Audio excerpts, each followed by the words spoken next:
Hello बच्चों, आपका हमारे ज्ञान वाला यूट्यूब चैनल में एक बार फिर से स्वागत है। आज हम class 6 chapter number 1 knowing our numbers का लेक्चर नंबर 4 रहेगा। लेक्चर नंबर 3, ठीक है। जैसा कि आप सभी को पता है कि हम भी मोस्टली एनसीईआरटी पर फोकस कर रहे हैं। इस चैप्टर को हमने 3 पार्ट में डिवाइड किया है। पहला पार्ट इंट्रोडक्शन, कंपेयरिंग नंबर्स और usages of comma, second part के हमने पढ़ लिया है। आज हम लार्ज नंबर इन प्रैक्टिस के बारे में पढ़ेंगे, ठीक है। हम आज के कौन सी टॉपिक डिस्कस करेंगे, लार्ज नंबर इन प्रैक्टिस, और कुछ क्वेश्चन करेंगे जो ट्राई दिस करके एनसीईआरटी में दिए हुए हैं और एनसीईआरटी के एग्जाम्पल्स जो दिए हुए हैं हमारे बुक में, ठीक है। तो फिर चलिए शुरू करते हैं लार्ज नंबर इन प्रैक्टिस। तो ये मोस्टली जो है पूरी जो लेक्चर है हमारी एनसीईआरटी पे ही बेस्ड रहेगी। हम एनसीईआरटी ही आपको इसमें पढ़ाएंगे, जैसा कि हमने एक्सरसाइज 1.1 भी करा दिया है और अगले वीडियो में हम एक्सरसाइज 1.2 ही आपको कराएंगे, ठीक है। तो फिर शुरू करते हैं लार्ज नंबर इन प्रैक्टिस। जैसा कि आप सब ने अपने प्रीवियस क्लासेस में पढ़ा होगा, जैसे मतलब पिछले क्लासेस मतलब क्लास 5 में आप सब ने पढ़ा होगा कि जैसे यूनिट ऑफ लेंथ को हम सेंटीमीटर में मेज़र करते हैं। जैसे हम स्केल लेते हैं तो स्केल में 2 यूनिट दी हुई है, एक यूनिट ऑफ सेंटीमीटर, एक यूनिट ऑफ मीटर, एक यूनिट ऑफ मिलीमीटर दिया हुआ है, ठीक है। तो हमें सेंटीमीटर और मिलीमीटर का प्रयोग करके हम क्या कहते हैं, किसी भी लेंथ को नापते हैं। जैसे हम पेंसिल की लेंथ को नाप लें, बुक की लेंथ को नाप लें, ठीक है, नोटबुक की लेंथ को नाप लें। तो उसी प्रकार से हम सेंटीमीटर इस्तेमाल करते हैं किसके लिए, यूनिट ऑफ मेजरमेंट के लिए, लेंथ की मेजरमेंट के लिए, ठीक है, किसी भी चीज़ की लंबाई को नापने के लिए। अगर उसी प्रकार अगर हम बात करें, अगर हम जैसे हम अगर पेंसिल की गोलाई नापने जाएँ तो सेंटीमीटर जो है वो बड़ी पड़ेगी। मतलब जो यूनिट है centimetre will be the greater than 1 centimetre is greater than the मतलब जो सर्कल होगा, रेडियस होगा, डायमीटर होगा पेंसिल की उससे। तो इसका मतलब हमें कुछ और छोटी यूनिट चाहिए। तो सेंटीमीटर से जो छोटी यूनिट होती है वो मिलीमीटर होती है। तो हम मिलीमीटर का इस्तेमाल करते हैं पेंसिल की विड्थ को नापने के लिए। अगर इसी प्रकार अगर हमें कोई कह दे कि अगर हमें अपने क्या कहते हैं कुछ दूरी पे नापना हो, जैसे अगर हम अपने स्कूल के कमरे में बैठे हों, तो एक किनारे से दूसरे किनारे अगर हमें नापना हो कि वो कितने दूरी पे है, उसकी लंबाई कितनी है, एक किनारे से, एक कोने से, कॉर्नर से दूसरे कॉर्नर की, ठीक है। तो उसके लिए हम सेंटीमीटर का इस्तेमाल नहीं कर पाएंगे। तो ये सेंटीमीटर उस कंपेयर में बहुत छोटी यूनिट पड़ेगी। तो हम उससे बड़ी यूनिट लेते हैं जो कि मिलीमीटर होती है। तो इसी प्रकार से हम अगर कहीं दूरी नापना चाहें, जैसे आप अपने घर से और स्कूल की दूरी नापें, तो हम मीटर में कभी नहीं नाप पाएंगे, हम किलोमीटर में तब लेते हैं। तो सबसे बड़ी यूनिट जो होती है वो किलोमीटर होती है, ठीक है। तो जैसे फॉर मेजरिंग लेंथ,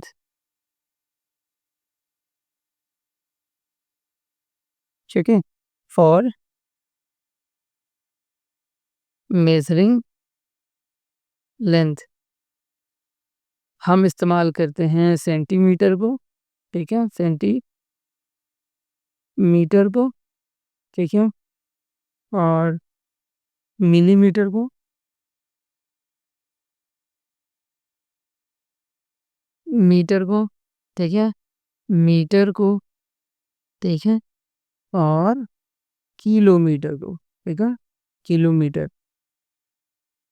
अब ये जो होती है ये तो सबसे मतलब कॉमन यूनिट है, ठीक है।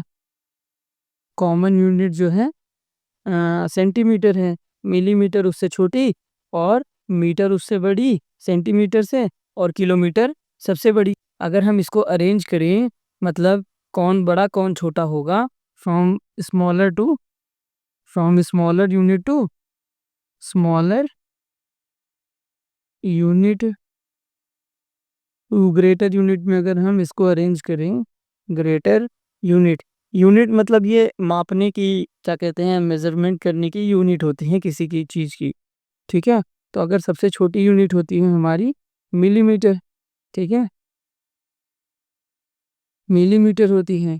अब इससे बड़ी जो होती है हमारी कौन होती है, सेंटीमीटर होती है, और उससे बड़ी हमारी क्या होती है, मीटर होती है।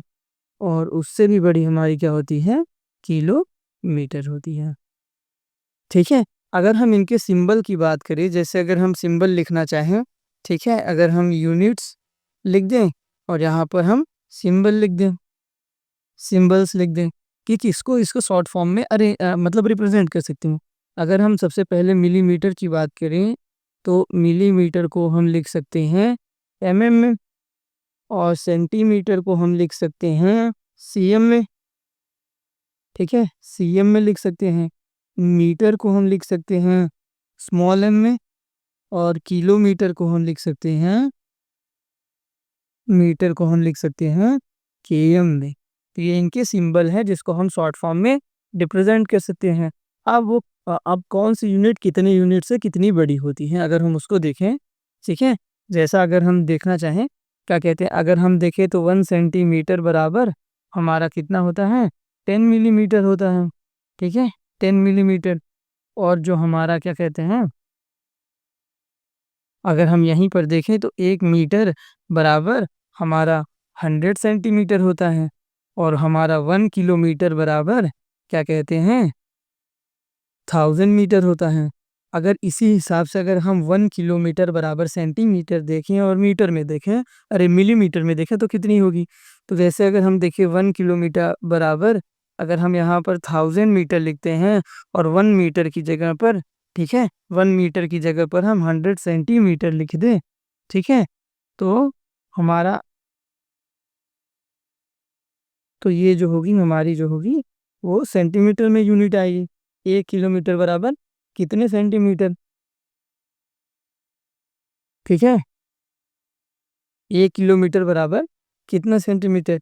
जैसे 100, एक दो दो जीरो, और यहाँ पर 1 2 3 3 जीरो, तो ये हमारी सेंटीमीटर की यूनिट होगी। अगर उसी हिसाब से अगर हम देखें 1 मीटर में कितने मिलीमीटर होते हैं, तो यहाँ पर 100 सेंटीमीटर दिया हुआ है, और 100 सेंटी हमें पता है कि 1 सेंटीमीटर में 10 हमारी जो होती है वो मिलीमीटर होती है।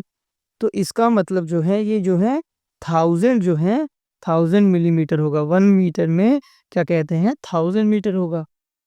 ठीक है, और उसी हिसाब से अगर हम 1 किलोमीटर में देखें कि कितने मिलीमीटर होते हैं, तो हमारे पास यहाँ पर 1000 मिलीमीटर है, सॉरी 1000 मीटर है, और 1 मीटर में कितने मिलीमीटर हैं, तो ये जो होगा हम यहाँ पर लिख सकते हैं 1000 मिलीमीटर।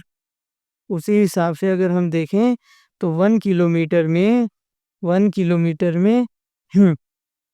1 2 3 जीरो, फिर उसके आगे भी 3 जीरो, मतलब 100, 1000, 10,000 और 10 लाख, मतलब 10 लाख। 1 किलोमीटर में 10 लाख मिलीमीटर होती है। अगर हम सीधे सीधे लिखें, ठीक है, तो 1 सेंटीमीटर बराबर,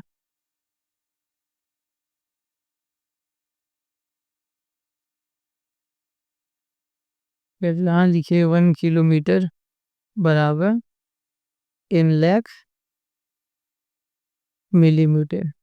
उसी हिसाब से अगर हम यहाँ पर लिखें 1 सेंटीमीटर, ठीक है, सेंटीमीटर बराबर, ठीक, 1 सेंटीमीटर बराबर हमारे पास कितना मिलीमीटर, 10 मिलीमीटर, 10 मिलीमीटर। ठीक, और उसी हिसाब से अगर हम देखें 1 सेंटीमीटर बराबर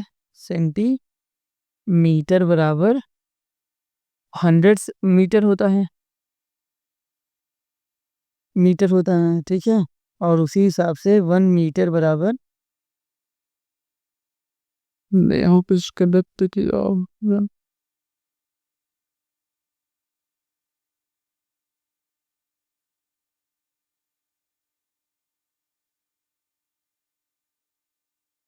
यहाँ पर, ठीक है, 1 मीटर बराबर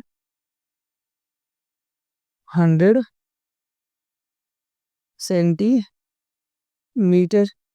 उसी हिसाब से 1 मीटर बराबर हमारे पास जो होता है 1000 मिलीमीटर होता है, और 1 किलोमीटर बराबर हमारे पास 1000 जो होता है मीटर होता है। और 1 किलोमीटर बराबर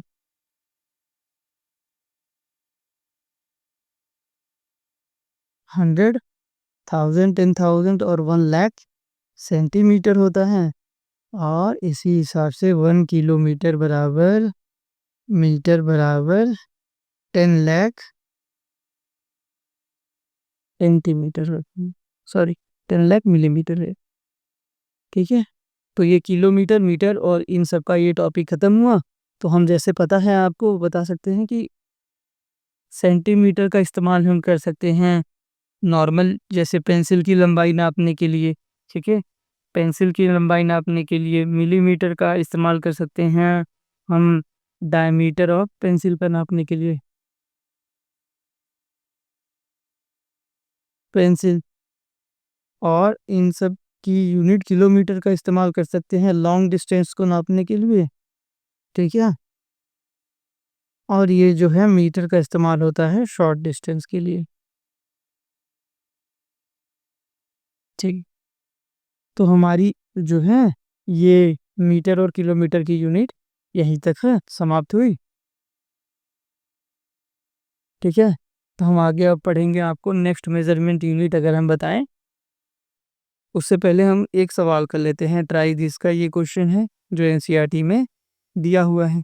अब ये पूछ रहा है हाउ मैनी सेंटीमीटर। ठीक है, जैसे कि पूछ रहा है how many centimetre make a kilometre, मतलब कितने सेंटीमीटर से किलोमीटर बनेगा। तो जैसा हमने पहले पढ़ा था, ठीक है, पहले बताया है कि कितना होता है। लेकिन अगर हम नॉर्मल तरीके से सॉल्व करें, 1 किलोमीटर बराबर हमें पता है 1000 मीटर होता है, और 1 मीटर बराबर हमें पता है पहले से कि 100 सेंटीमीटर होता है। इतनी चीज़ अगर हमें नॉर्मली पता है, तो 1 किलोमीटर बराबर अगर हम इसको 1000 ही रहने दें और मीटर की जगह 100 सेंटीमीटर को पुट करें, ठीक है, 1 मीटर की जगह 100 सेंटीमीटर को पुट करें, तो ये हमें पता चल जाएगा। ठीक है, 100, ठीक है, 3 जीरो हो गया, और उसके बाद 2 जीरो मतलब 1000, और 1 लाख सेंटीमीटर होता है। मतलब 1 लाख सेंटीमीटर मिलके 1 किलोमीटर बनाती हैं। ठीक है, अगर हम इसमें देखें name of 5 largest city in India, find their population and also find the distance in the kilometre between the each of the city. या आप खुद से कर लीजिएगा।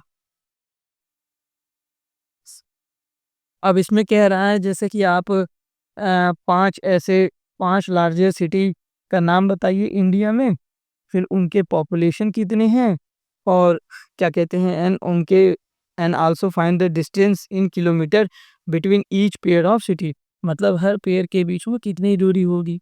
बुझे? अगर इसको हम करना चाहें तो 5, पहले 5 सिटी अगर हम लिखें, 5 सिटीज़ लिखें। ठीक है, 5 लार्जेस्ट सिटीज़ और उनके पॉपुलेशन को देखें। ठीक है, 2 क्वेश्चन हो गए इसमें। Also find the distance between each pair. अगर जैसे हम 5 सिटी बात करें जो सबसे बड़ी हैं इंडिया में मानी जाती हैं, तो एक तो आपने सुना होगा मुंबई। ठीक है, मुंबई मानी जाती है, दिल्ली मानी जाती है, ठीक है, और बेंगलोर मानी जाती है हमारी। ठीक है, और एक हमारा हैदराबाद है। हैदराबाद है, और दूसरा अहमदाबाद है। अहमदाबाद गुजरात में आता है। ठीक है, अहमदाबाद है। अगर इनके पॉपुलेशन की बात करें, ठीक है, इनके पॉपुलेशन की अगर हम बात करें तो इनके अगर मुंबई में अप्रोक्सीमेटली, मतलब अप्रोक्स पॉपुलेशन, ये अगला टॉपिक होगा आपका। अप्रोक्सीमेटली मतलब लगभग बताते हैं, हम एग्जैक्ट पॉपुलेशन नहीं बता पाएंगे। ठीक है, 20.4 मिलियन है। ठीक है, और बेंगलोर का अगर पॉपुलेशन हम देखें, मतलब दिल्ली की अगर पॉपुलेशन देखें, 22.2 मिलियन है। और अगर हम उसी हिसाब से बेंगलोर की पॉपुलेशन की बात करें, 12.3 मिलियन है। और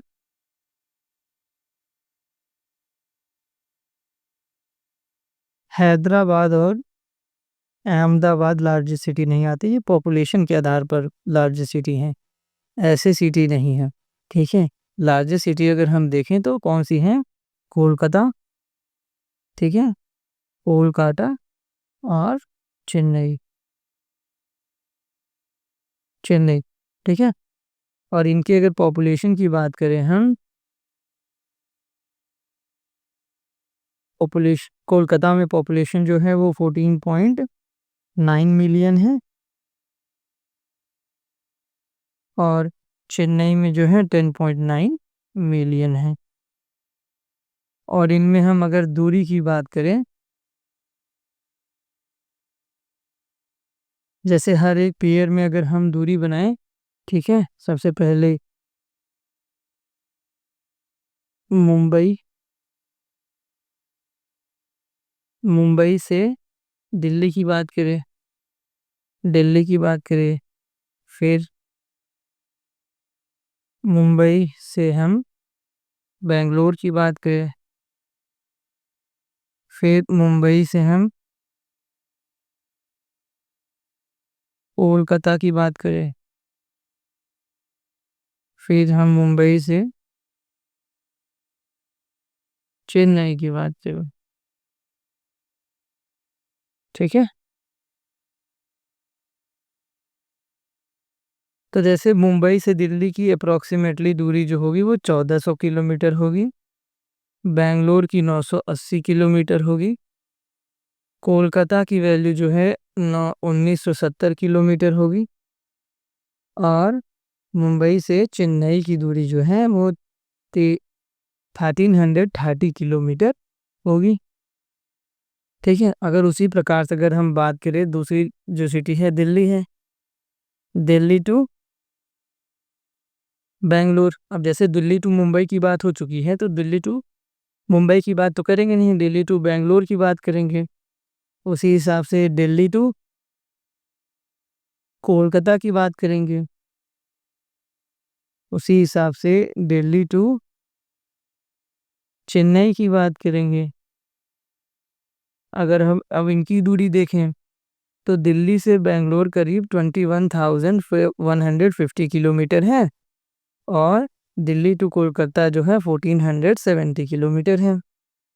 उसी हिसाब से दिल्ली टू चेन्नई जो है 2180 किलोमीटर है अप्रोक्सीमेटली। अब अगर हम तीसरी सिटी देखें बेंगलोर, अब बेंगलोर और दिल्ली की बात हो गई, बेंगलोर और मुंबई की बात हो चुकी है, तो हम बेंगलोर से कोलकाता की दूरी देखेंगे और उसी हिसाब से बेंगलोर से चेन्नई की दूरी देखेंगे। तो चेन्नई की दूरी देखेंगे तो बेंगलोर से कोलकाता की दूरी जो है अप्रोक्सीमेटली 1700 किलोमीटर है, और बेंगलोर से चेन्नई की दूरी अप्रोक्सीमेटली 350 किलोमीटर है। और अब कोलकाता से चेन्नई की दूरी देखेंगे टू चेन्नई, ये करीब करीब 1680 किलोमीटर है। तो हिसाब से हमारा ये दोनों क्वेश्चन फिनिश हुए। ये हमारा पहला क्वेश्चन का सॉल्यूशन, ये हमारे दूसरे क्वेश्चन के सॉल्यूशन है। तो अब हम बढ़ेंगे अपने अगले मेजरमेंट यूनिट की तरफ, जो कि हमारा क्या है, ग्राम है, किलोग्राम है। तो जैसे अगर हम किसी भी सामान को अगर मान लीजिए लेने जाएं, ठीक है, दुकान पे, तो सबसे पहले अगर हम मान लीजिए मेजरमेंट अगर हम लेने जाते हैं, जैसे मान लीजिए सब्जी की दुकान पे लेने जाएं, ठीक है, तो अगर हम मान लीजिए पोटैटो खरीदते हैं, मतलब आलू खरीदते हैं या फिर प्याज खरीदते हैं मान लीजिए, तो ये सब हम किलोग्राम में लेते हैं। 1 किलो गेहूं चावल किलोग्राम में लेते हैं। लेकिन अब वही चीज़ अगर हम जिंजर मतलब अदरक खरीदने जाएं, जिंजर, ठीक है, टर्मरिक खरीदने जाएं, तो इन सब चीज़ों को हम किलोग्राम में नहीं ग्राम में लेते हैं। तो ग्राम जो है उससे छोटी चीज़ मतलब कम चीज़ को मेज़र करने के लिए ग्राम की यूनिट इस्तेमाल की जाती है। और उसी प्रकार से अगर हम देखें तो अगर हम मान लीजिए जैसे मान लीजिए हम गोल्ड लेने जाते हैं, तो गोल्ड पता है किलोग्राम में तो कोई खरीदता नहीं है, ठीक है, वो हमेशा मिलीग्राम में ही लोग लेते हैं। या फिर जैसे हम दवा लेने जाएं, तो दवा जो होती है एक टैबलेट का वजन जो होता है वो मिलीग्राम में होता है, तो मिलीग्राम जो है ग्राम से भी छोटी यूनिट है। तो ठीक है, तो जैसे हम अगर बात करें तो मेजरमेंट ऑफ वेट के लिए, ठीक है, मेजरिंग वेट,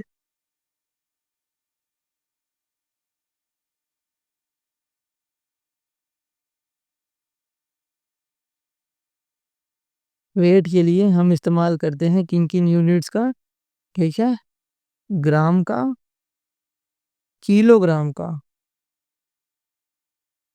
और तीसरा क्या है, मिलीग्राम का। ठीक है, अगर हम इनके सिंबल्स की बात करें जैसे यूनिट और इनके सिंबल, ठीक है, अगर यूनिट जो होता है जैसे हम ग्राम की बात करें, ठीक है, पहली दूसरी यूनिट हमारी मिलीग्राम हो गई, ठीक है, तीसरी यूनिट हमारी क्या है, किलोग्राम है। अगर हम इनको सिंबल और शॉर्ट फॉर्म में अगर जैसे लिखना चाहें, ग्राम को हम जी लिखते हैं, मिलीग्राम को mg लिखते हैं और किलोग्राम को kg लिखते हैं। ठीक है, अगर इनके कंपेयर अगर हम कर ले यहीं पे, ठीक है, जैसे 1 ग्राम, ठीक है, 1 ग्राम बराबर हमारा 1000 मिलीग्राम होता है। कितना, 1000 मिलीग्राम होता है। और उसी हिसाब से 1 किलोग्राम बराबर हमारा 1000 ग्राम होता है।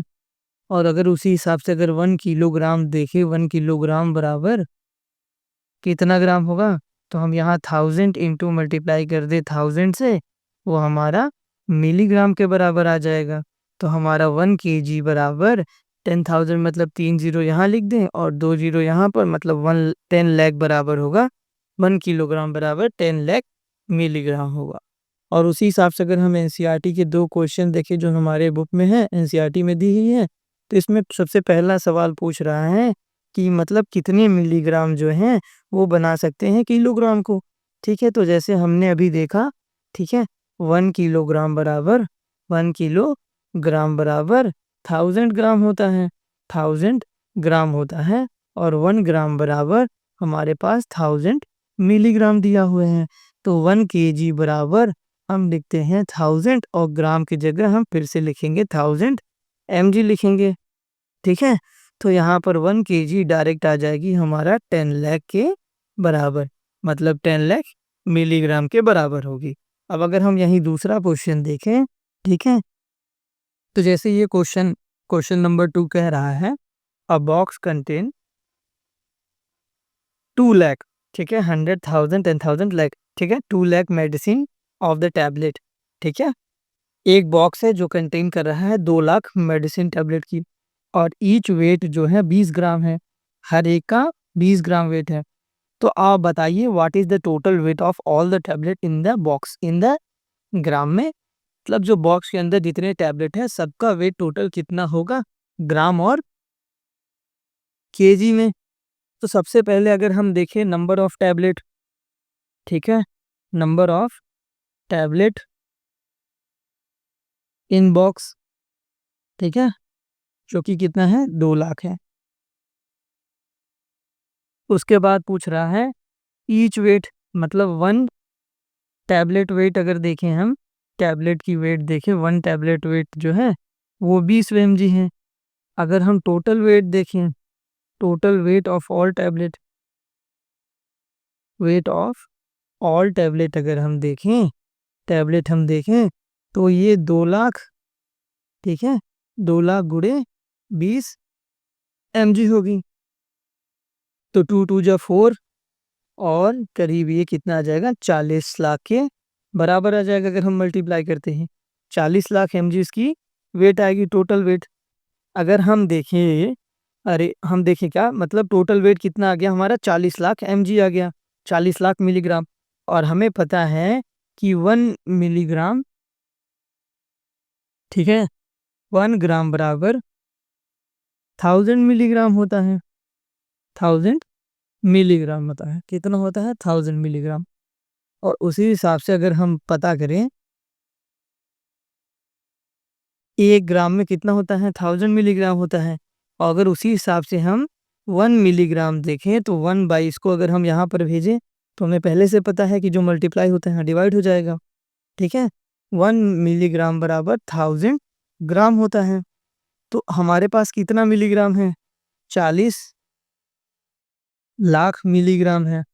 40 लाख मिलीग्राम बराबर कितना होगा, अब हम 40 लाख लिखेंगे यहाँ पे, 1 मिलीग्राम बराबर 1/1000, तो 40 लाख मिलीग्राम बराबर ठीक है, 40 लाख बाई 1000 होगा और यहाँ पे ग्राम होगा। तो 1000 और ये 1000 कट जाएगा, तो ये अप्रॉक्सीमेटली 4000 ग्राम आएगा। कितना? इसका मतलब जो वेट आएगी टोटल मेडिसिन की 4000 आएगी। और उसी हिसाब से अगर हम देखें तो हमारा 1 किलोग्राम जो होता है, 1 किलोग्राम बराबर हम लिखते हैं 1000 ग्राम। और उसी हिसाब से अगर हम देखें 1 ग्राम बराबर 1/1000 जो है हमारा केजी आएगा। और अगर हम बात करें 4000 ग्राम बराबर कितना आएगा, तो 4000 बराबर 1000 आएगा। तो ये 1000 कट जाएगा, केजी आ जाएगा। इसका मतलब जो है वो कितना होगा, 4 केजी जो होगा टोटल वेट होगा। ठीक है,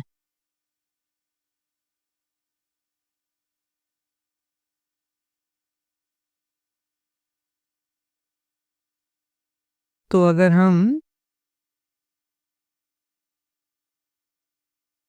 हम आगे बात करें जैसे, ठीक है, टोटल वेट, ठीक है, total weight of medicine tablet जो है मिलीग्राम में कितना था, 40 लाख था। 40 लाख मिलीग्राम था। अगर उसी हिसाब से अगर हम बात करें, ठीक है, total weight of medicine tablet जो है अगर हम केजी में बात करें, ठीक है, अगर हम ग्राम में बात करें तो ये कितना था, 4000 ग्राम था। और टोटल वेट अगर हम बात करें, total weight of medicine tablet in KG अगर हम बात करें तो केजी में कितना था, 4 केजी था। तो सबसे पहले अगर देखिए, अगर हम बात करें इसमें, अगर हम टोटल मेडिसिन बात करें टोटल टैबलेट कितना है बॉक्स में, वो करीब करीब 2 लाख थी। ठीक है, अगर एक टैबलेट का दाम 20 मिलीग्राम है, तो अगर हमें सारे टैबलेट का निकालना होगा तो सही सिंपली हम क्या करते हैं, 2 लाख से 20 मिलीग्राम को मल्टीप्लाई कर देंगे, तो हमारी जो यूनिट आई वो 40 लाख मिलीग्राम आई। मतलब टोटल वेट जो आया सारे टैबलेट का वो 40 मिलीग्राम आया, 40 लाख मिलीग्राम आया। अगर हम बात करें एक 1 ग्राम बराबर 1000 मिलीग्राम होता है, तो उसी हिसाब से अगर हम 1 मिलीग्राम की बात करें तो 1/1000 ग्राम होगा। ठीक है, और अगर हम 40 लाख मिलीग्राम की बात करें तो 40 लाख बाई जो है वो हमारा क्या होगा, 1000 हो जाएगा ग्राम में। तो अगर हम 1000 से डिवाइड कर देंगे 40 लाख को, तो हमारा 4000 ग्राम आएगा, जो कि total weight of medicine in gram होगा। उसी प्रकार से अगर हम देखें तो 1 किलोग्राम बराबर हमारा क्या होता है, 1000 ग्राम होता है। उसी हिसाब से अगर हम 1 ग्राम की बात करें किलोग्राम में, तो 1 ग्राम बराबर 1/1000 किलोग्राम होता है। अगर हम 4000 ग्राम देखें तो 4000/1000 हमारा केजी होगा। अगर हम इसको डिवाइड करते हैं तो डिवाइड करने के बाद जो है हमारा 4 केजी टोटल वेट आएगा। तो हम उसी प्रकार से अगर बात कर लें टोटल वेट ऑफ मेडिसिन, अगर मिलीग्राम में देखें तो 40 मिलीग्राम है, 40 लाख मिलीग्राम है। और मेडिसिन अगर वही टोटल वेट देखें, अगर ग्राम में देखें तो 4000 ग्राम है, और केजी में देखें तो 4 केजी है। ये हमारी आंसर है। अब हम बढ़ते हैं नेक्स्ट मेजरमेंट यूनिट की तरफ। ठीक है, नेक्स्ट मेजरमेंट यूनिट की तरफ। नेक्स्ट मेजरमेंट यूनिट जो है हमारा, जैसे कि अगर हम किसी चीज़ को कैपेसिटी को मेज़र करते हैं, मतलब उसकी क्षमता, मतलब क्षमता क्या, जैसे अगर हम बॉटल की कैपेसिटी मेज़र करें तो उसकी करीब करीब, अगर नॉर्मल बॉटल देखें जो हमें पानी वाली मिलती है बिसलेरी की, तो उनकी 1 लीटर होती है। और उसी हिसाब से अगर हम मान लीजिए आपको दवा पीने के लिए डॉक्टर बोलता है, तो कितने एमएल जो है दवा पिए, तो वो एमएल में देता है, मतलब छोटा यूनिट होती है, जो स्मॉलर यूनिट है वो मिलीमीटर है। और उसी हिसाब से अगर हम बड़ी यूनिट देखें तो हमारी क्या है, लीटर है। और सब उससे छोटी यूनिट जो है मिलीलीटर होती है। मतलब मिलीलीटर और लीटर जो है हमारी 2 यूनिट है जो कैपेसिटी मेजर करती हैं किसी भी चीज़ की। अगर हम देखें, अगर कैपेसिटी मेज़र करने की देखें, ठीक है? फॉर मेज़रिंग, ठीक है?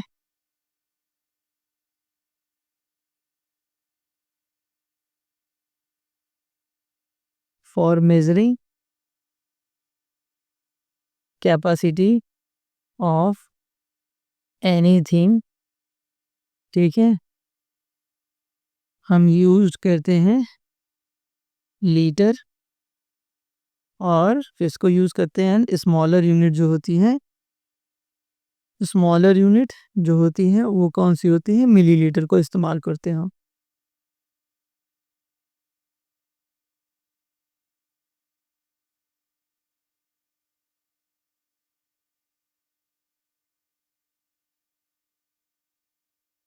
लीटर्स का इस्तेमाल करते हैं, ठीक है?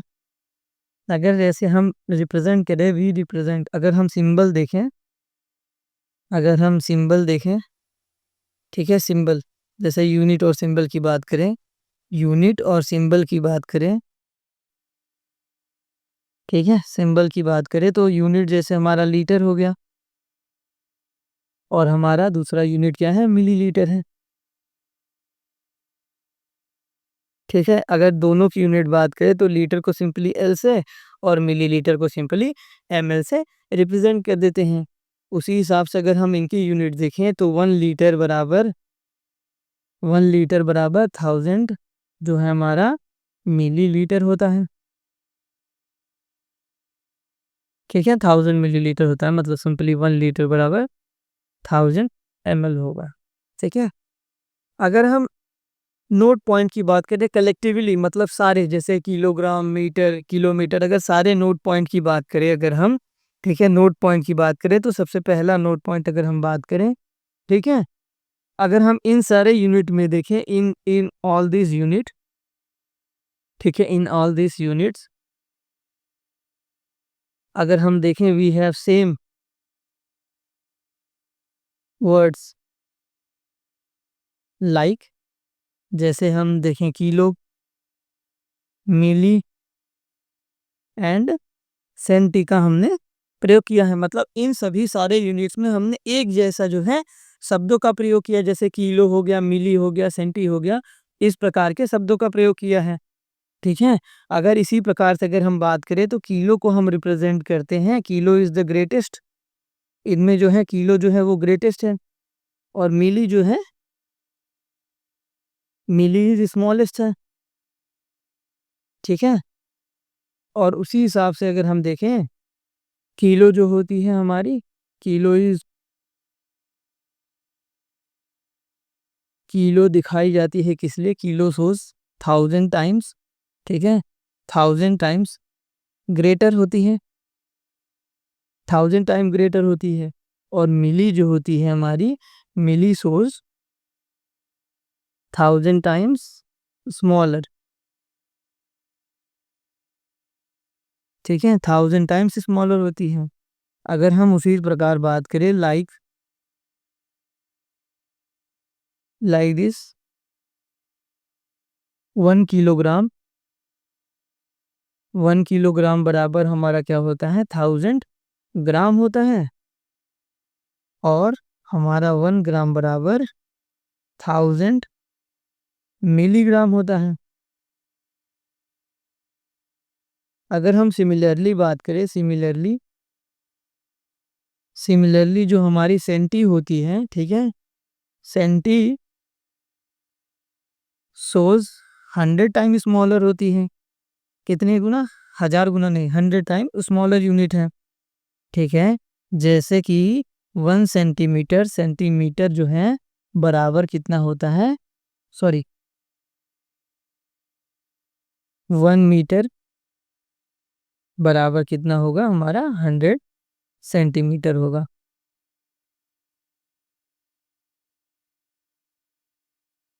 ठीक है? चलिए फिर हम आगे क्वेश्चन करते हैं ट्राई दिस के सवाल। जैसे ट्राई दिस के सवाल में सबसे पहला सवाल दिया है एनसीईआरटी में,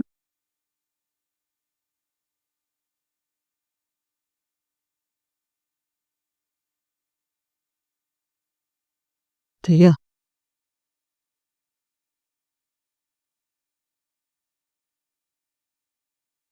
तो जैसे इस सवाल में कह रहा है एनसीईआरटी में कि अगर एक बस चलती है और बस स्टार्ट इट्स जर्नी, अपनी जर्नी वो शुरू करती है, reach different places with A speed of, speed क्या है हमारी, स्पीड जो है 60 किलोमीटर पर आवर है।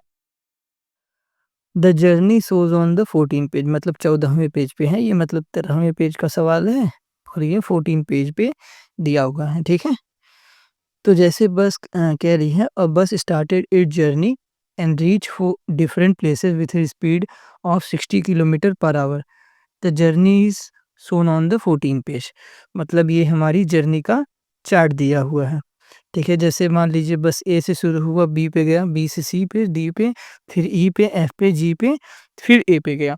ठीक है, इसमें सबसे पहला सवाल क्या कह रहा है, फर्स्ट सवाल जो है वो कह रहा है कि जो टोटल डिस्टेंस है, find the total distance covered by बस फ्रॉम ए टू डी। मान लीजिए बस ए से डी तक गई तो टोटल डिस्टेंस क्या होगा।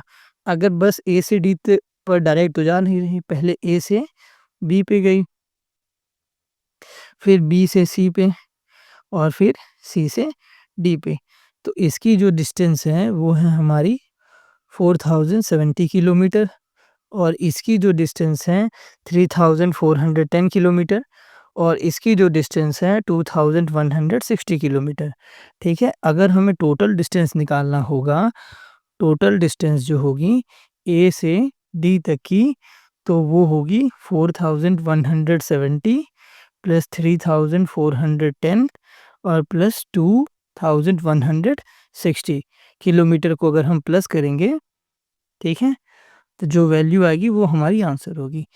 तो 0 6 1 7 7 7 14 14 4 1 कैरी, ठीक है, 4 1 5 एंड 6 1 7, ठीक, 7 और यहाँ पर कैरी नहीं होगा, ठीक, 4 3 7 एंड 2 9, इसका आंसर आएगा 9740 किलोमीटर, जो होगा आंसर होगा पहले क्वेश्चन का।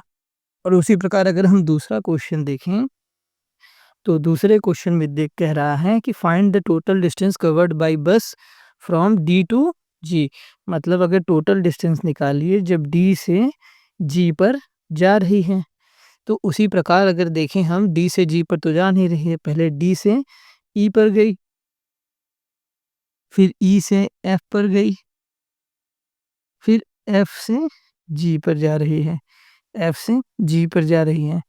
तो सबसे पहले डी से ई की जो दूरी है 8140 किलोमीटर है। ठीक है, उसके बाद ई से एफ की जो दूरी है 4830 किलोमीटर है और उसके बाद एफ से जो जी की दूरी है 2550 किलोमीटर है। ठीक है, अगर हमें टोटल डिस्टेंस निकालना है, टोटल डिस्टेंस, ठीक है, टोटल डिस्टेंस अगर निकालना है तो टोटल डिस्टेंस जो है फ्रॉम डी से जी की जो होगी वो हमारी 8140 kilometre plus 4830 kilometre and 2550 kilometre, इनका सम होगा 4 5 3 8 12 और इसका 1 कैरी, 8 2 10 10 5 15 1 कैरी, 8 2 10 4 14 1 15, मतलब 15520 किलोमीटर जो होगा इसका टोटल सम आएगा। अगर हम इसी में तीसरा क्वेश्चन देखें, ठीक है, तीसरे क्वेश्चन की अगर हम बात करें, थर्ड क्वेश्चन, तीसरे क्वेश्चन में कह रहा है find the total distance covered by the bus, अगर बस स्टार्ट कर रही है ए से और रिटर्न हो रही है फिर से ए पे, ठीक है, ए से जा रही है ए पे आ रही है, तो इसका मतलब जो जर्नी होगी फ्रॉम ए टू ए होगी। इसका मतलब टोटल डिस्टेंस निकालना है पूरे जर्नी का, तो सबसे पहले हमें देखना पड़ेगा ए से बी की दूरी। अगर हम ऐसा भी करें, ए से बी की दूरी देखनी होगी, फिर बी से जो है सी पे जा रहा है, ठीक है, फिर सी से डी पे, फिर डी से ई पे, ठीक है, फिर ई से एफ पे, ई से एफ पे, एफ से जी पे, ठीक है, और फिर जी से ए पे। अगर हम देखें ए से डी तक की दूरी हमने पहले ही निकाल रखी है और फिर हमने दूसरे क्वेश्चन में डी से जी की दूरी निकाली थी, जो कि हमारी आंसर आया था 9740 किलोमीटर इनको सम करने पे, और इनको सम करने पे आया था 15,520 किलोमीटर। और हमारी जो जी से ए की दूरी है वो करीब 1290 किलोमीटर है। अगर हमें ये टोटल टोटल जर्नी निकालनी है, टोटल डिस्टेंस निकालना है, total distance from A to A, तो जो आएगा हमारा 9740 प्लस 15,520 प्लस 1290। ठीक है, तो अगर हम इनको सम करेंगे, ठीक है, जैसा 0, 9 टू 11, 11 4, 15 का 5, 1 कैरी। ठीक है, 7 3 10, 10 5 15, फिर 1 कैरी। ठीक है, 9 1 10, ठीक है, 9 1 10 और 16 का 6, फिर 1 कैरी, 1 कैरी, 1 1 2। तो टोटल आंसर जो आएगा 26,550 किलोमीटर टोटल जर्नी का आंसर आएगा। अगर हम पांचवा आंसर देखें, क्या आप मतलब can you find the difference between the distance C to D, मतलब सी से डी की दूरी पे डिफरेंस और डी से ई की डिफरेंस जो है, क्या आप निकाल सकते हैं दोनों की दूरी पे? ठीक है, तो वो हम निकाल सकते हैं। अगर हम चौथे क्वेश्चन को देखें तो वो कह रहा है फाइंड डिफरेंस,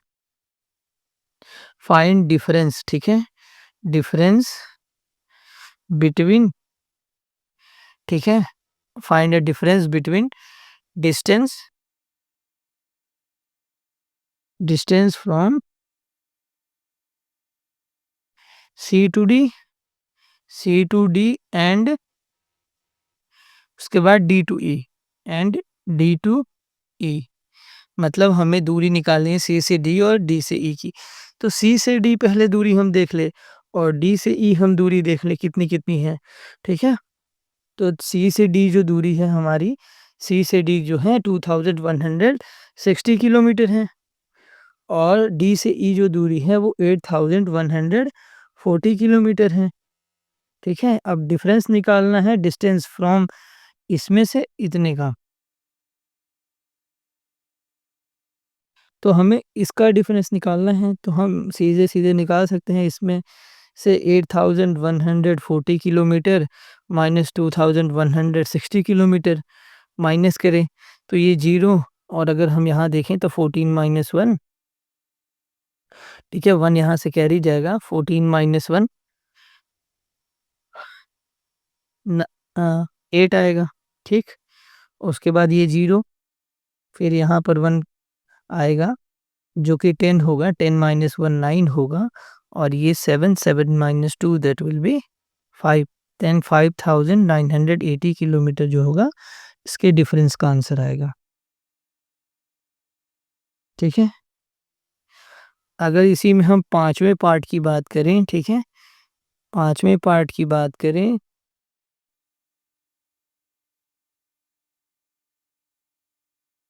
अगर हम इसमें पांचवें पार्ट की बात करते हैं, तो पांचवें पार्ट में हमें अब कह रहा है क्या find out the time taken, मतलब आपको समय निकालना है बाई बस टू रीच। पहला सवाल, जैसे अगर हम पांचवें सवाल का पहला देखें, इसको देखने से पहले हम आपको कुछ फॉर्मूले बता देते हैं। जैसा आपके आपने अपने क्लास 5 में पढ़ा होगा कि स्पीड जो होती है हमारी, speed is equal to distance upon time होता है, डिस्टेंस अपॉन टाइम होता है। ठीक, उसी प्रकार अगर हम लिखना चाहें टाइम बराबर, टाइम जो होता है हमारा डिस्टेंस अपॉन स्पीड होता है। ठीक है, डिस्टेंस अपॉन स्पीड होता है। और पूरी सवाल जो है, ये वाली जो पांचवी सवाल है, वो सारी की सारी इस वाले फॉर्मूले पे डिपेंड करती हैं कि time is equal to distance upon में स्पीड। और अब बस की स्पीड जो है, 60 किलोमीटर पर आवर इसमें दे रखी है। कितनी? 60 किलोमीटर पर आवर, यहाँ पर हमने पहले ही देखा था 60 किलोमीटर पर आवर बस की स्पीड दे रखी है। अगर हम आपको दिखाएँ मतलब बताएँ इसमें, ठीक है? तो इसमें सबसे पहले पूछ रहा है कि ए से बी तक जाने में, ठीक है, कितना समय लगा? तो टाइम टेकन सबसे पहले 5वाँ सवाल जो है हमारा कौन-सा है? 5वाँ सवाल जो है ए से बी, ए टू बी। तो सबसे पहले हम देखें डिस्टेंस, ठीक है? डिस्टेंस, ठीक है? Distance between A to B, distance A से बी तक की कितनी है हमारी? जो है 4170 किलोमीटर है। अब अगर हम उसी हिसाब से देखें, तो अगर हमें टाइम निकालना है, time is equal to speed upon sorry distance upon speed, time is equal to distance upon speed होता है, ठीक है? स्पीड, अब हमारा डिस्टेंस क्या है 4170 किलोमीटर है और हमारी जो स्पीड है, वो हमने पहले बताई थी स्पीड ऑफ बस जो है, इस क्वेश्चन में स्पीड ऑफ बस जो है वो हमारी 50 किलोमीटर पर आवर है, सॉरी 60 किलोमीटर पर आवर है, ठीक है? तो हम अब इसको 60 से डिवाइड करेंगे, तो 0 से 0 आपने पहले पढ़ा होगा, 0 से 0 कैंसिल हो जाएगा। अब अगर हम इसको 6 से डिवाइड करें, ठीक है? 6 से डिवाइड करें इसको, तो मान लीजिए अब इसको हम अगर 2 से डिवाइड करते हैं, थोड़ा आसान करने के लिए, तो 2 से कटेगा नहीं, 3 से देखें तो 415 और 712 ये 3 से कटेगा। अगर हम इसको 3 से डिवाइड करें, 3 1 जा 3 और ये 11 होगा, 3 3 जा 9, 27, 3 39। अब अगर हम इसको देखें 139 डिवाइडेड बाई 2, ये आवर है, इतने घंटे। अगर हम इसको देखें डिवाइड करें, तो ये हमारा आएगा 6, ठीक है? 6, 12, 9 मतलब ये आएगा हमारा 9, 18 मतलब ये आएगा टोटल 69 1/2 आवर, मतलब हम देखें 69 आवर और ये आएगा 30 मिनट। 1/2 आवर मतलब होता है 30 मिनट। अगर हम देखें 1/2 आवर का मतलब, इसको अगर हम मिनट में कन्वर्ट करें 1/2 इंटू 60 मिनट मतलब ये हो जाएगा 30 मिनट। तो हमारा क्या है 69 hour 30 minute total time taken होगा फ्रॉम ए टू बी। इसी प्रकार अगर हम दूसरे क्वेश्चन के बारे में देखें, ठीक है? कॉपी पेस्ट, ठीक है? अगर हम यहाँ पर दूसरे क्वेश्चन के बारे में देखें मान लीजिए, ठीक है? यही सेम अगर सवाल लेते हैं और इसको हम पेस्ट करते हैं, तो अब इसमें अगर हम दूसरे क्वेश्चन में देखें, ठीक है? ये दूसरे क्वेश्चन में जो है,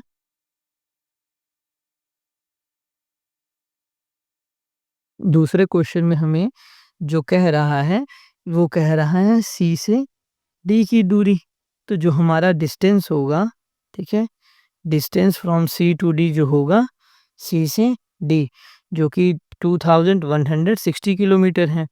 अगर उसी हिसाब से अगर हम टाइम देखें, time is equal to distance upon में स्पीड होता है, ठीक है? स्पीड होता है।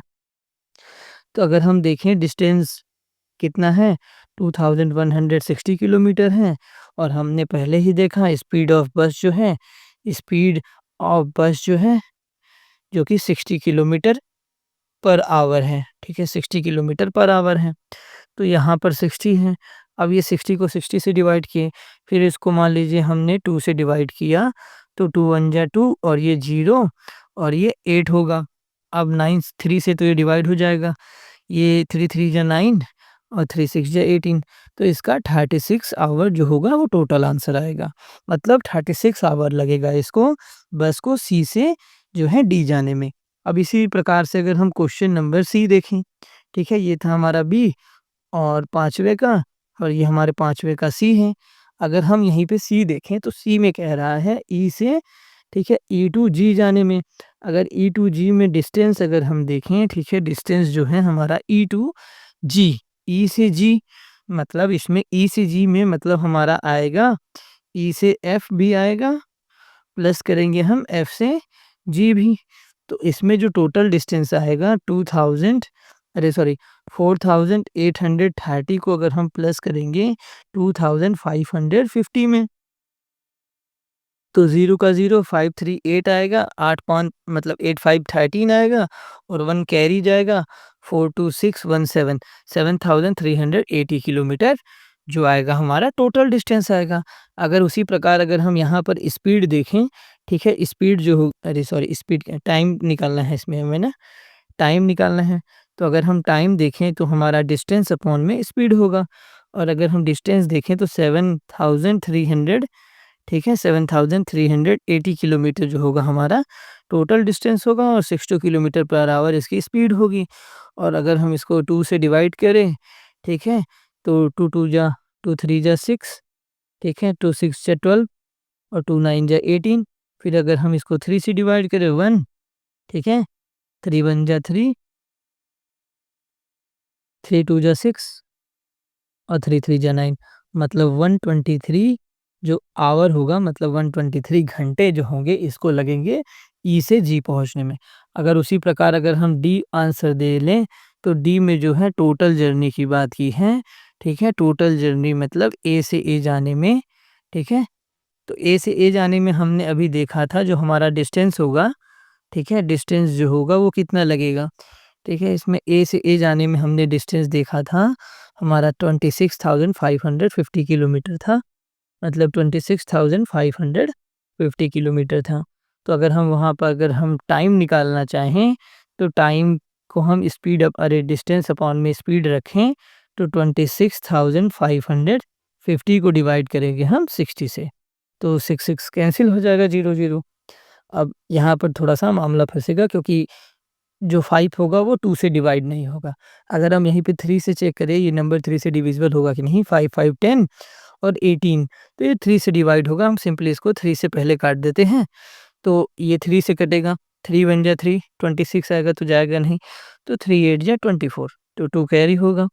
अब ये 25 होगा, तो 3 7 जा 21, लेकिन 3 8 जा 24, ये 15 होगा, तो 3 5 जा 15, मतलब 8 8 8 और 5 ऑन में 2 आएगा। अगर हम यहीं 2 से डिवाइड करें, तो ये हमारा आएगा 2 4 जा 14, अरे 4 2 जा 8, फिर 4 2 जा 8, ठीक है, लेकिन 2 2 जा 4, फिर यहाँ पर 1/2 आ जाएगा, ठीक है, इतना आवर आएगा, 4 4 2 1/2, ठीक है।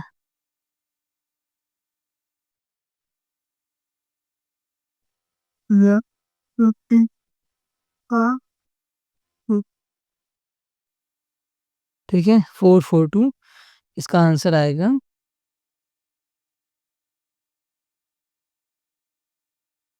ठीक है, 442 मतलब जो टाइम आएगा 442 1/2 आवर, इसको हम लिख सकते हैं 442 मतलब 442 आवर 30 मिनट इसका समय लगेगा, ठीक है।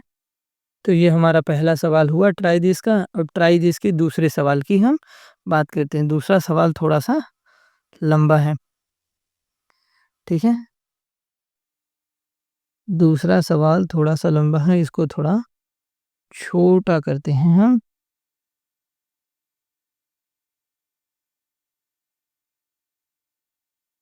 ये हमारा क्वेश्चन है, ठीक है। सबसे पहले इसमें क्वेश्चन कह रहा है, सबसे पहले क्वेश्चन देखते हैं, ठीक है। एक रामन शॉप है, ठीक है, रमन की एक शॉप है, रमन शॉप है, उसमें इसमें लिखा हुआ है कि जो एप्पल है उसकी प्राइस 40 पर केजी है, मतलब 40 रुपीस पर किलो है। उसी हिसाब से ऑरेंज जो है 30 रुपीस पर केजी है। कम्ब जो है कंघी मतलब कम्ब जो है वो 3 रुपए का सिंगल पीस है, मतलब 1 है। और टूथब्रश जो है उसी प्रकार से 10 रुपए का 1 है। पेंसिल जो है 1 रुपए का 1 है, मतलब 1 रुपए का 1 है। नोटबुक जो है 6 रुपए की 1 है, और सोप केक जो है मतलब साबुन जो है वो क्या कहते हैं 8 रुपीस का 1 है। अगर इसमें देखा जाए तो लास्ट ईयर सेल, ठीक है, लास्ट ईयर सेल में, ठीक है, लास्ट ये मतलब the sale during the last year, मतलब पिछली साल जो सेल हुई उसकी एप्पल जो थी वो 2457 केजी बिकी। ऑरेंज जो थी 3004 केजी बिकी। कम्ब जो थी वो नंबर में बिकी, मतलब 22,760 कम्ब बिकी। और टूथब्रश जो थी 25,367 बिकी। और पेंसिल जो थी 38,530 बिकी। और नोटबुक जो थी वो 40,002 बिकी। और सोप केक जो था 20,005 जो था सेल हुआ था ड्यूरिंग द लास्ट ईयर। अगर उस हिसाब से अगर हम देखें तो इसका क्वेश्चन जो है, सबसे पहला क्वेश्चन, ठीक,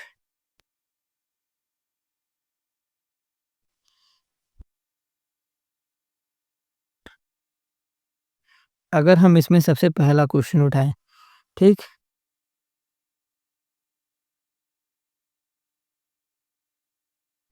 ठीक है। सबसे पहला क्वेश्चन इसमें क्या कह रहा है? सबसे पहला कह रहा है, क्या can you find the total weight of an apple and orange जो लास्ट ईयर सोल्ड हुए थे रामन के शॉप से।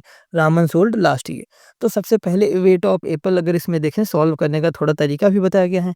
तो वेट ऑफ एप्पल अगर हम देखें तो कितना वेट बचा बिका था, 2457 केजी जो था एप्पल बिका था। वेट ऑफ ऑरेंज जो था वो 3000 जो है 4 केजी बिका था। अगर हम इनका टोटल करना चाहें, 2457 को टोटल करें हम 3004 से, तो जो टोटल आएगा वो कितना आएगा हमारा, 7 4 11 1 आएगा। 1 कैरी 516 आ जाएगा, यहाँ पे 4 का 4 आ जाएगा, 3 टू 5, मतलब 5400 जो है 61 केजी जो है total weight of Apple and orange है। अगर उसी हिसाब से अगर हम दूसरे सवाल को देखें, ठीक है, तो जो हमारा सेकंड सवाल कह रहा है बी, ठीक है, बी कह रहा है जो, अगर हम यहाँ पर क्वेश्चन नंबर बी को यहीं पे ले जाके रखते हैं, ठीक है। अगर क्वेश्चन नंबर बी क्या कह रहा है, can you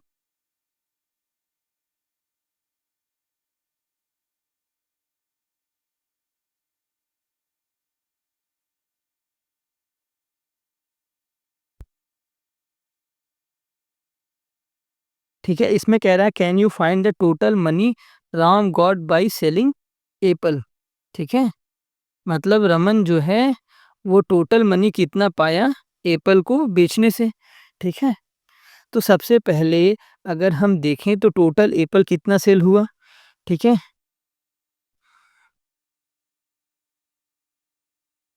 total weight of Apple कितना सेल हुआ, जो कितना था 4400 अरे 2457 केजी था, ठीक है। अगर हम देखें तो जो एप्पल थी 1 केजी, 1 केजी एप्पल जो था, 1 केजी एप्पल का दाम जो था, एप्पल की जो प्राइस थी वो 40 रुपीज़ थी, ठीक है, 40 रुपीज़ थी।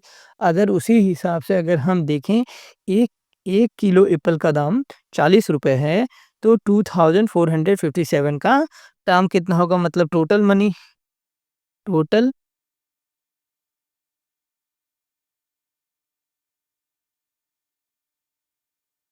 मनी ऑफ एप्पल कितना होगा।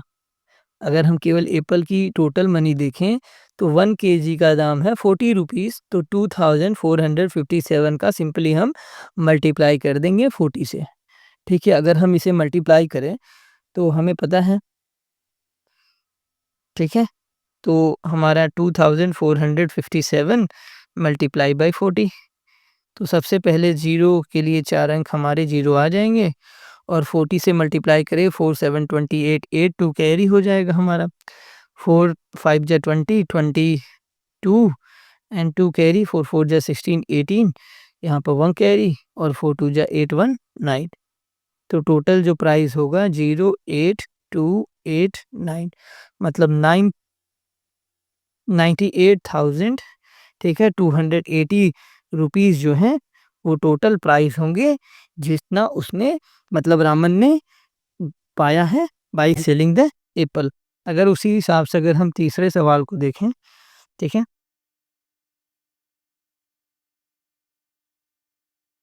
हमारा तीसरा सवाल क्या कहता है,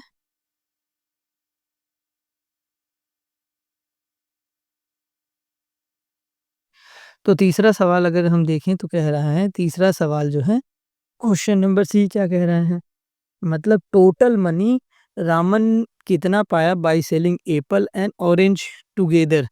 तो सबसे पहले अगर हम देखें तो वेट ऑफ एप्पल जो था हमने, मतलब टोटल मनी तो पहले सेकंड सवाल में हमने एप्पल का निकाल लिया। Total money, total money by Apple जो है, बाय एप्पल बाय सेलिंग, ठीक है, सेलिंग एप्पल जो थी, जो कि कितनी है 9,98,280 है। अगर हम टोटल वेट देखें ऑरेंज का, ठीक है, total weight, total weight of orange, orange जो कि सेल हुए थे वो कितने थे, वो 3,004 केजी थे। अगर 1 केजी की दाम देखें, 1 केजी ऑरेंज प्राइस देखें, ऑरेंज प्राइस हम देखें, ठीक है, प्राइस हम देखें 1 केजी ऑरेंज प्राइस कितनी है, वो है 30 रुपीज़ पर केजी। कितनी है, 30 रुपीज़ पर केजी। तो टोटल प्राइस, ठीक है, टोटल प्राइस, ठीक है, टोटल मनी सबसे पहले देखते हैं, ठीक है, टोटल मनी,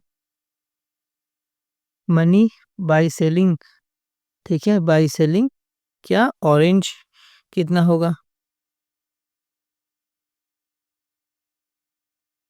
ठीक है, ऑरेंज कितना होगा, तो 3,004 जो है किलो ऑरेंज बिके थे, और 1 किलो का जो है केजी, और 1 किलो की दाम कितनी है, वो की 30 रुपीज़ है, ठीक है, 30 रुपीज़ है। तो 30 मल्टीप्लाई कर देंगे तो जीरो के लिए 4 जीरो पहले से, और 3 4 जा 12, 1 कैरी तो यहाँ पर 1, और फिर यहाँ पर 0, 3 3 जा 9। तो इसका जो टोटल इनकम आ रहा है 99,120, मतलब 90,120 आ रहा है रुपीज़ में, ठीक है। तो टोटल मनी जो होगी, total money, total money by selling, by selling orange and Apple,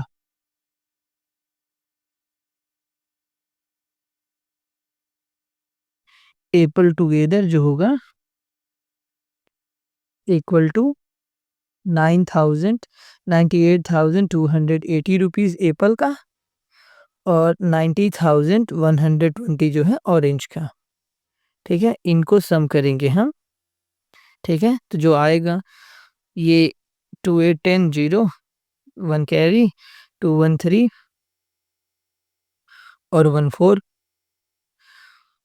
यहाँ पर 8 और 9918, मतलब 1,88,400 की जो है टोटल उस इनकम हुई by selling orange and Apple.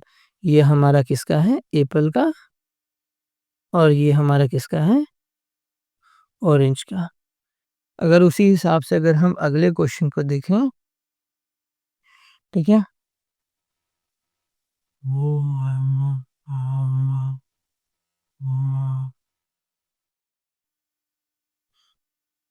अगर हम अगला क्वेश्चन देखें तो अगला क्वेश्चन कह रहा है, make a table by showing how much money Ram received from by selling each item, ठीक है, arrange there entry amount of money received in descending order, find the item which bought him, ठीक है, the highest amount, ठीक है, how much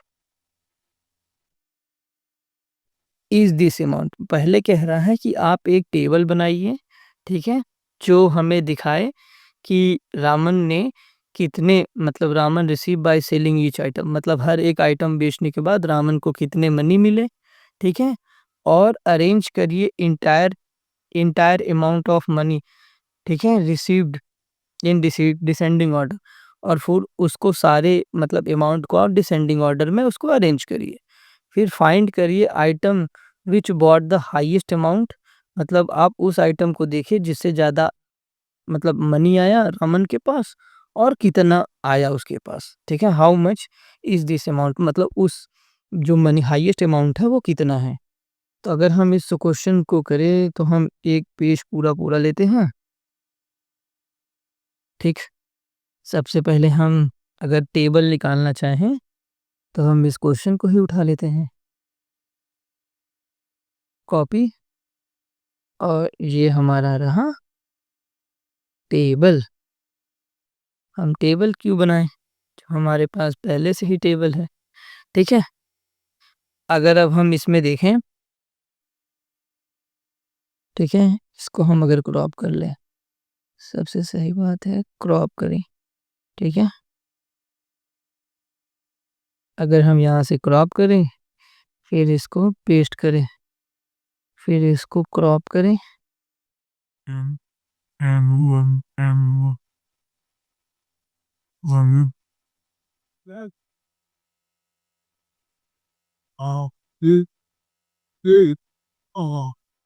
ठीक है।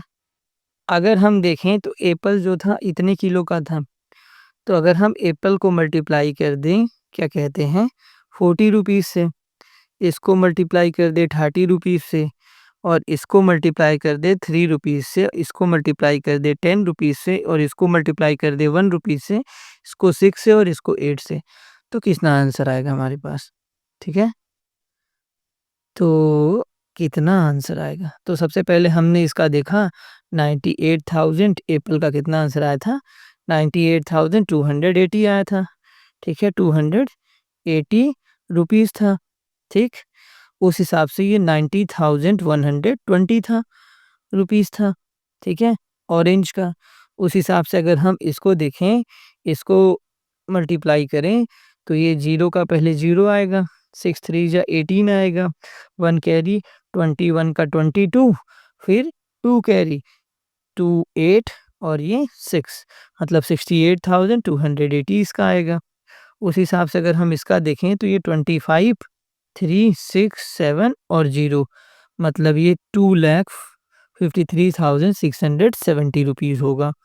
ठीक है, इसका क्या कहते हैं, टूथब्रश का। एक सिंगल जो है 10 रुपीज़ की है और 25,000 बिका, तो ये इतना जाएगा। ठीक है, और उस हिसाब से अगर हम इसका देखें तो इसका जो है 38,530 जाएगी किसकी, पेंसिल की। और अगर इसमें देखें तो 6 2 जा 12, ठीक है, और फिर ये एक ज़ीरो इसके लिए और एक ज़ीरो इसके लिए, और 6 4 जा 24। ठीक है, तो ये होगा 2,40,000 होगा। ठीक है, उस हिसाब से अगर हम इसका देखें तो 5 8 40, ठीक है, 40, और 40 के लिए 4 यहाँ पर और 2 ज़ीरो फिर लगाएँगे हम, 2 ज़ीरो और 8 दूनी 16, ठीक है, 16। ठीक है, इसका मतलब ये 1,60,000 जो होगा, किसका आएगा, सोप केक का। ठीक है, अगर हम इसे डिसेंडिंग ऑर्डर में अरेंज करें, ठीक है, इसमें अब पहला तो इसने कहा कि आप टेबल बनाइए और मनी रखिए, किसने मनी किस आइटम से उसने गेन किया बाय सेलिंग ईच आइटम। तो हमने इतना कर लिया कि इससे कौन सा आइटम मिला। फिर अरेंज करिए entire amount of money receive by the descending order. अगर हम इसमें देखें मनी, ठीक है, हर एक अमाउंट की मनी देखें तो सबसे ज़्यादा मनी जो है हमारा जो है 2,53,000 है। ठीक है, 2,53,000 जो है सबसे ज़्यादा अमाउंट है। उसके बाद 2,40,000 है। ठीक है, उसके बाद जो हमारा है 2,40,000 है। उसके बाद 1,60,000 है। उसके बाद जो है बाकी 98 90 और इतना है। तो इस हिसाब से अगर हम देखें तो सबसे ज़्यादा अमाउंट जो है उसको टूथब्रश से मिला। तो डिसेंडिंग ऑर्डर का मतलब अगर हम इसे अरेंज करें डिसेंडिंग ऑर्डर में,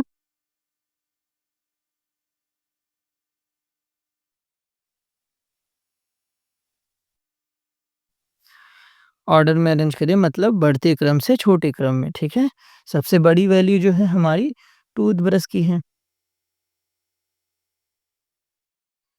उसके बाद अगर हम देखें तो हमारे पास नोटबुक की है। उसके बाद जो है सोप केक की है।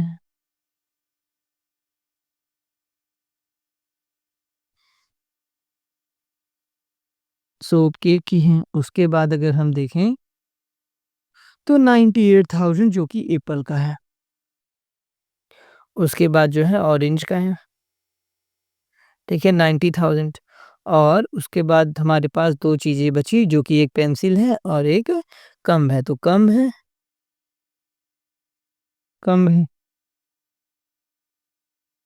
उसके बाद पेंसिल है, ठीक है, पेंसिल है। अगर उसकी मनी को हम अरेंज करना चाहें तो 2,53,670 पहले आएगा, उसके बाद 2,40,000 आएगा,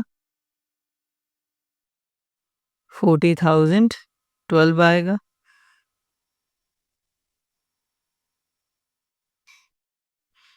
ठीक है। उसके बाद जो है हमारा आएगा 1,60,040 आएगा। उसके बाद हमारा जो है ये टूथब्रश, नोटबुक, सोप का दाम है ये। उसके बाद एप्पल का 98,280, ठीक है। उसके बाद ऑरेंज का आएगा हमारा 90,120। उसके बाद हमारा कम्ब का आएगा जो कि 38,530, ठीक है। उसके बाद हमारा पेंसिल का आएगा, सॉरी पेंसिल का है ये 38,000, ठीक है। 60 कम्ब का जो है 68,280 और पेंसिल का हमारा कितना है 38,530 आ गया। तो हमने अरेंज कर लिया, क्या कहते हैं, find out the item brought by him the highest money, जो कि हमारा क्या था, टूथ ब्रश था, ठीक है, टूथ ब्रश था हाईएस्ट मनी, और उसकी जो अमाउंट थी 2,53,000, ठीक है, 2,53,670 जो थी, इतना अमाउंट उसको मिला हाईएस्ट। तो अमाउंट का भी आंसर आ गया जो कि ये है, और हाईएस्ट किस आइटम ने हाईएस्ट अमाउंट लाया, टूथब्रश ने। हमने पहले टेबल बनाया, फिर अरेंज किया इंटायर अमाउंट को डिसेंडिंग ऑर्डर में। तो हमारा ये रहा दूसरा सवाल खत्म, ठीक है, दूसरा सवाल। तो ये लेक्चर थोड़ा सा बड़ा हो गया है, तो हम एग्जाम्पल को अगले लेक्चर में कर देंगे। करीब ज़्यादा नहीं, 4 एग्जाम्पल हैं, ठीक है। तो इस लेक्चर को यहीं ख़त्म करते हैं। इस लेक्चर की जो है हमारी जो नोट्स की पीडीएफ है वो हमारे टेलीग्राम चैनल से आप लोगों को मिल जाएगी, और हमारे टेलीग्राम चैनल की जो लिंक है वो हमारे डिस्क्रिप्शन बॉक्स में दी है। तो फिर इस वीडियो को देखने के लिए धन्यवाद था। हम आशा करते हैं कि आपको ये अच्छा लगेगा लगा हुआ होगा। फिर मिलते हैं नेक्स्ट वीडियो में। Thank you.